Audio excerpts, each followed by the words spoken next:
Gaza पर Israel के लगातार हमलों के बीच में दुनिया भर में एक नई बहस छिड़ गई है। फिलिस्तीन को एक स्वतंत्र राज्य के रूप में मान्यता देने की। देखिए, कई देशों ने औपचारिक तौर पर फिलिस्तीन को मान्यता देना शुरू कर दिया है। सबसे पहला कदम ब्रिटेन ने उठाया है और ये वही ब्रिटेन है जिसने इजराइल के निर्माण और फिलिस्तीनियों के विस्थापन में ऐतिहासिक भूमिका निभाई थी।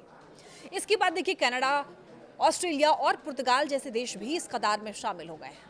अब सवाल ये उठता है कि क्या सचमुच फिलिस्तीन को मान्यता मिलने से उसका स्वतंत्र राज्य बनने का सपना पूरा होगा, और क्या इसके लिए कोई आधिकारिक प्रमाण पत्र जारी होता है? सबसे पहले समझिए कि ये पूरा मामला है क्या। देखिए, फिलिस्तीन जो है वो कानूनी रूप से एक राज्य माना जाता है, लेकिन दुनिया के नक्शे पर उसे किसी आधिकारिक देश का दर्जा हासिल नहीं है। बावजूद इसके फिलिस्तीन को अंतर्राष्ट्रीय स्तर पर मान्यता मिली हुई है।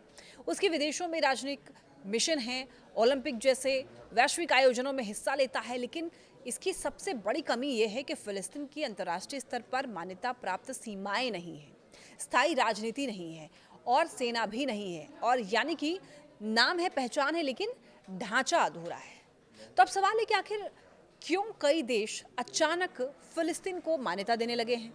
इसकी सबसे बड़ी वजह है गाजा में लगातार बिगड़ता हुआ मानवीय संकट। हमास के नियंत्रण वाले स्वास्थ्य मंत्रालय का यह दावा है कि पिछले 23 महीनों में इजरायली हमलों में 65,000 से भी ज्यादा फिलिस्तीनी मारे गए हैं, और ये जो आंकड़ा है केवल मौत का नहीं है बल्कि मानवीय त्रासदी का प्रमाण है। संयुक्त राष्ट्र ने भी चेतावनी दी कि गाजा भुखमरी के कगार पर है। यूएन ने इजरायल पर नरसंहार जैसे गंभीर आरोप लगाए हैं, और यही वजह है कि अब कई देशों पर अंतर्राष्ट्रीय दबाव है कि वो फिलिस्तीन को मान्यता दे और उसके पक्ष में खड़े हों। लेकिन यहाँ पर एक दिलचस्प पहलू है, क्या किसी देश को मान्यता देने के लिए कोई प्रमाण पत्र जारी होता है?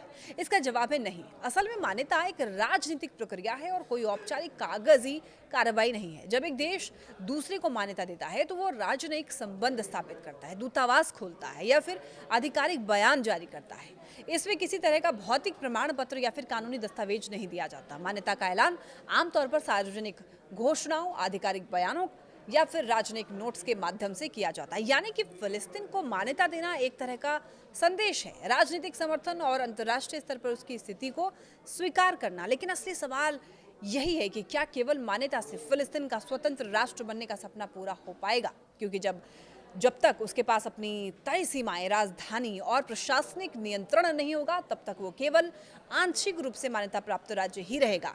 गाजा संकट ने निश्चित तौर पर दुनिया का ध्यान खींचा है, फिलिस्तीन को समर्थन दी है, लेकिन ये संघर्ष केवल कागजी मान्यताओं से खत्म नहीं होगा। इसके लिए एक अस्थायी समाधान और इजराइल फिलिस्तीन वार्ता का होना बेहद जरूरी है।